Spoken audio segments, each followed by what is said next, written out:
Well, hey everyone, I'm so glad you're joining us for this session on worship and sacrifice, and I pray that God speaks to us and calls us to deeper worship in this moment. Truthfully, sacrifice is a topic that I avoid sometimes. I don't think any of us hear that word and say, yes, sacrifice, because we know that with sacrifice comes discomfort and cost. But if you're like me, I fail to remember that great joy also comes with sacrifice. In fact, I believe that sacrifice is the highest form of worship. Being willing to worship is one thing, but being willing to worship in discomfort or being willing to worship at a cost is a whole different thing. And I think our willingness to worship through sacrifice as worship leaders and worship musicians expresses something important to those that we lead in worship. You know, it's easier to worship and to lead worship when the AC's working and the catered lunch is good and the monitor mix is great in the ears, when all the songs are your favorite, and when you don't have that 6 a.m. call time.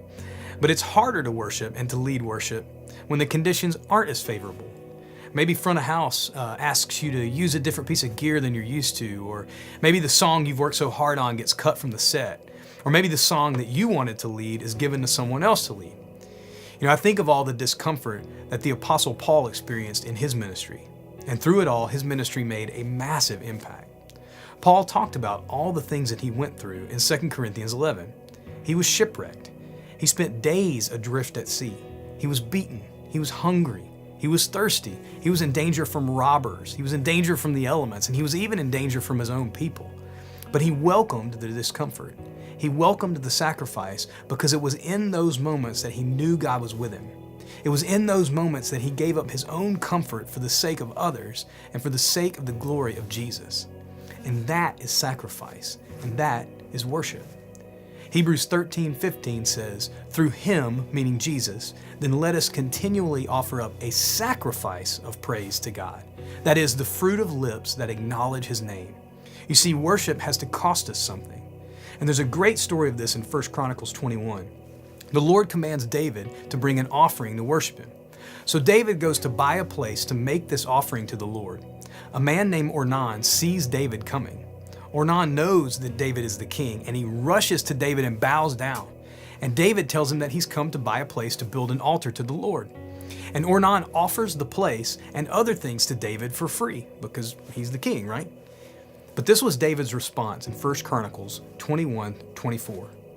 It says, "But King David said to Ornan, 'No, but I will buy them for the full price. I will not take for the Lord what is yours, nor offer burnt offerings that cost me nothing.'" David knew that true worship always comes at a cost. He knew that true praise is a sacrifice. And in this current world of catered meals and incredible stereo in-ear mixes and wonderful gear, beautiful green rooms, amazing resourcing and communication, I think sometimes it becomes hard to find the sacrifice. I'm sure I'm grateful for all those things, but I also want to ask God to help me to find places to sacrifice. I believe that great sacrifices cause deep worship. Sometimes we have trouble getting out of bed on those early mornings, but Abraham loved God so much he was willing to give up his own son. You know, sometimes we struggle to get excited about playing songs that aren't our favorite, but Paul was willing to be beaten for the gospel. You know, sometimes I live my own life seeking the greatest comfort, while God is calling me to pay the higher cost, because the Lord knows that deep worship and rich joy often come from places of great sacrifice. Paul taught us in Romans 12:1 that a sacrifice isn't just something that we bring, it's something that we should be. Romans 12:1 says, "Therefore, I urge you, brothers and sisters, in view of God's mercy, to offer your bodies as a living sacrifice, holy and pleasing to God. This is your true and proper worship." Paul meant that we should live our lives as a sacrifice, and that being a living sacrifice is true and proper worship. You see, worship and sacrifice go hand in hand. So let's ask the Lord to help us to find the places that we can joyfully make a sacrifice, and may He remind us that a life of sacrifice is true and proper worship.